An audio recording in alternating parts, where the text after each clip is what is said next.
Siklab, sigaw ng pangarap. Kailanman natitig, sulat na dinamo. Ginawang panata, mabot sa apoy, sandat at pag-asa. Tinig ng bayan ay higit sa akin. Tibok ng puso'y magtatanggol muli.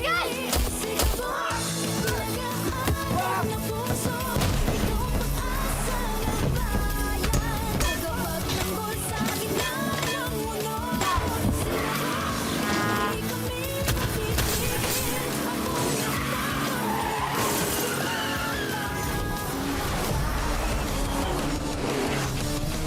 Pilipinas, sabay-sabay sumigaw.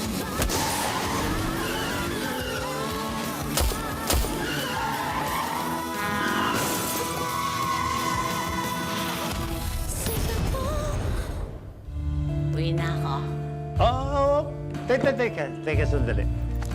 Ayan. Yan ang kinita mo ngayon. May kasama ng tip yan. Talaga? Oo. Akin to? Oo. Waka. Thank you, ah. Bechay. Sandali.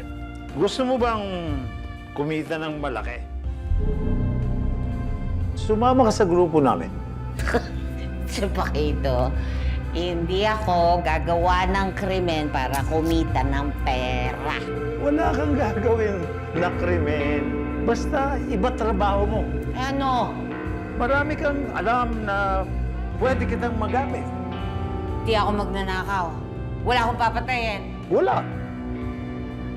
Sa Bechay, kikita ka ng 10,000 pag nagawa mong maayos ang pinag-uutos namin. Ano? Sasama ka na sa grupo namin? Pag-iisipan ko.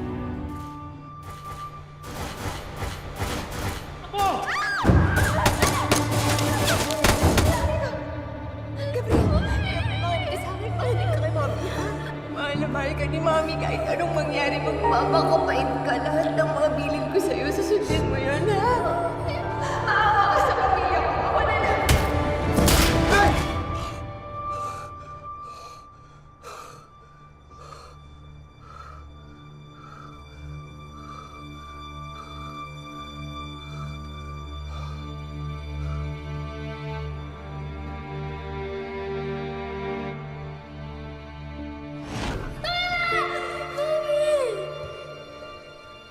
Gabo! Ano? Binabangungot ka na naman? Anak, ako rin. Namimiss ko rin ang mami mo. Anak, patawarin mo ako, ha? Hindi ko nailigtas ang mami mo. Patawarin mo ako. Namimiss ko na si Mami. Lagi pa rin akong binabangungot na nakaraan, Tay. Hindi ko makalimutan yung nangyari kay nanay. Ano anak? Alam ko yung nasa isip mo eh. Naisip mo kung paano paghihigantihan ng mga taong yun. Huwag na, anak. Kalimutan mo na yun.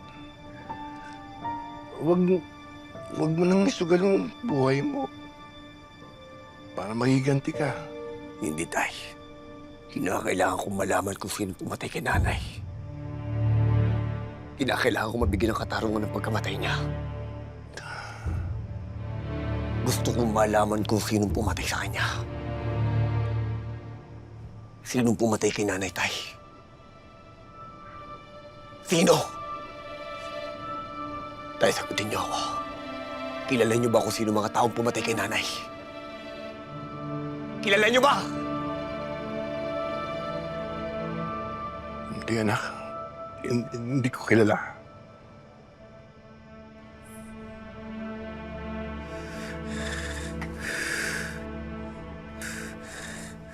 Hindi ako papayag, Tay. Hindi ako papayag na hindi bigyan ng katarungan ng pagkamatay ni nanay.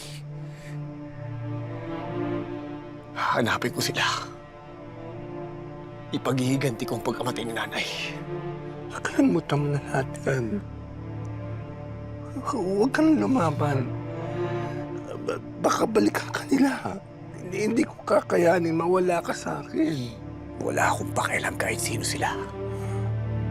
Hindi ako titigil hanggat hindi ko sila nakikita. Hanggat hindi ko napag-iiganti ang pagkamatay ng nanay ko. Hindi ako titigil, Tay.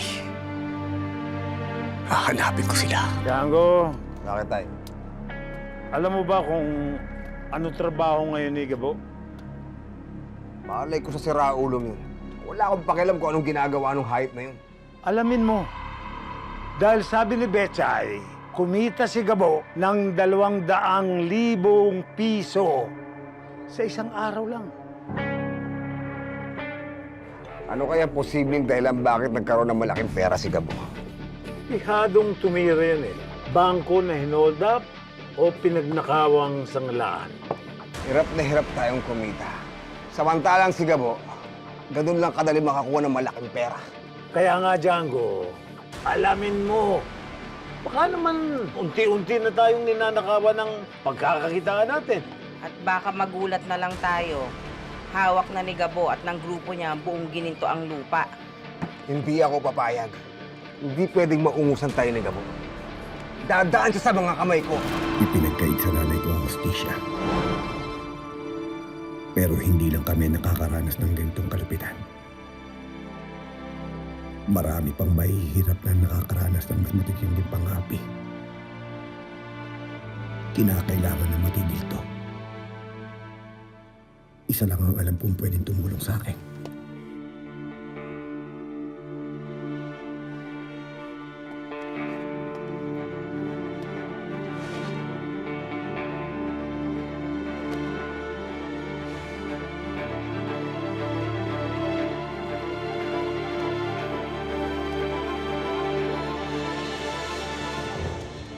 Masyado nang magulo ang bansa.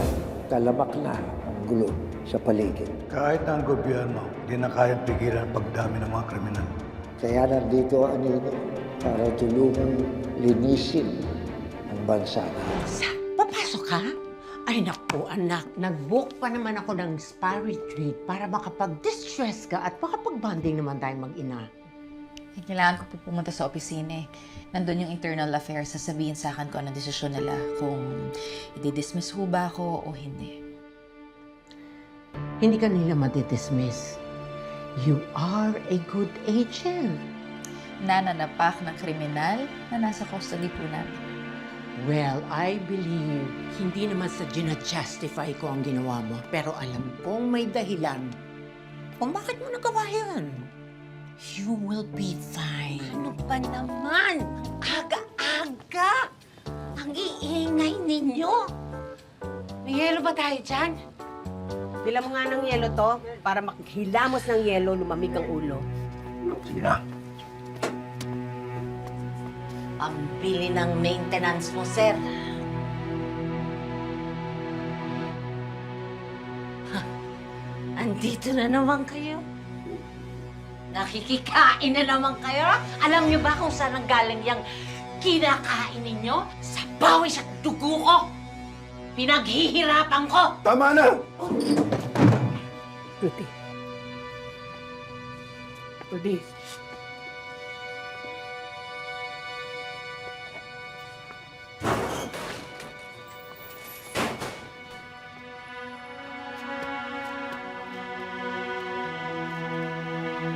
Cham, bilang mo na ako sa labas. Wala tayo masyadong init dito. Talagang mainit dito dahil walang aircon dito! Matapang ka.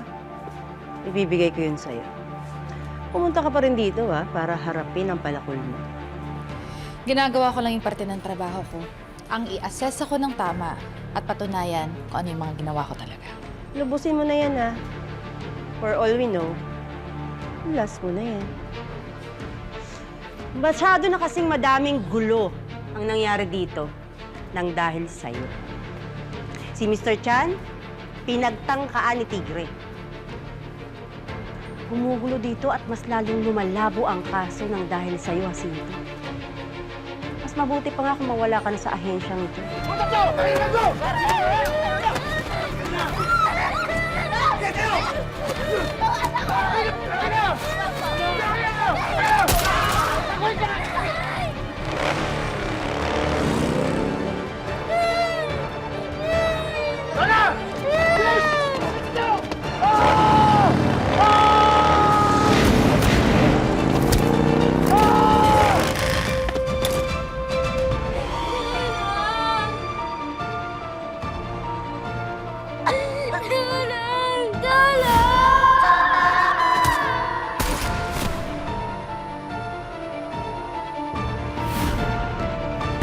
Miyerkules.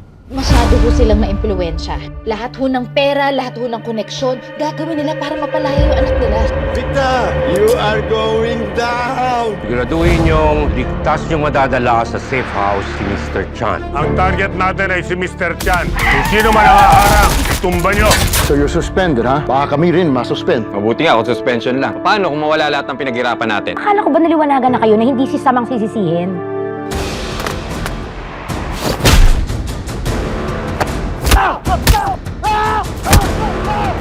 Tulungan niyo po nanay ko! Please, tulong! Anong nangyari? Nabarilo! Coco Martin Sigabo. Masaya ako kapag titaping ako kasama ang Sigabo family. Bilang artista, lagi kong sinisikap na maibigay ko yung character na hinahanap ng isang teleserye tulad ng Sigabo. Ang pinaka-challenging na pagiging bahagi ng isang artista ay yung magawa mo kung ano yung hinihiling ng direktor, ng producer, at ng mga tao na nanonood bilang isang artista. Yung ano, pre, kasi Ulan ka lang, Sigabo kami. Ang pinakamalaking bagay na natutunan ko sa industriya, sa pagiging artista, ay yung pagrespeto sa lahat ng taong involved dito. Dahil napaka-importante noon kasi sila yung mga makakatrabaho mo at sila yung makakasama mo. Ang tunay na tagumpay ay yung uuwi ka ng bahay galing sa trabaho ng nakangiti, ng masaya. Dahil ibig sabihin nun ay nagawa mo ng tama ang iyong trabaho. Kung may payo akong ibibigay sa mga kabataan ay yung pahalagahan yung mga oportunidad na kinakaharap nyo or haharapin nyo dahil sa dami ng tao sa mundo, iilan lang yung nagkakaroon ng opportunity kaya dapat itong niyayakap. Sa set, sa pagiging artista, kailangan mong sundin ang script. Sa trabaho ko bilang host, hindi ako pwedeng magalit. Pero sa Sigabo, lagi akong galit.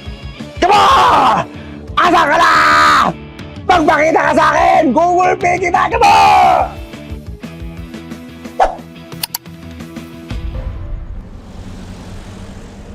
Boss Django.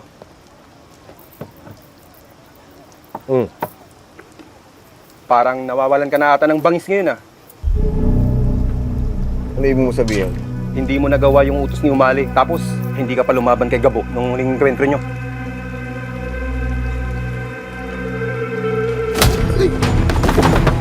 Ako naman eh! Huwag ka makigalang! Natarantado mo ba ako? Gusto mo basagin ko yung mukha mo para hindi ka makilala ng nanay mo! Boss! Biro lang, ito naman. Kaya hindi ko nilagbangan si Gabo. Hindi dahil natutuwag ako! Dahil nag-iisip ako! Lalako yan si Gabo! Hindi dapat sugod na sugod! Hayaan ko siya na isipin niya na hindi na ako nalaban sa kanya para humina ang depensa niya. Taka ko siyang bangalatan! Alibasa mga pulpul kayo! Gabo, nagaan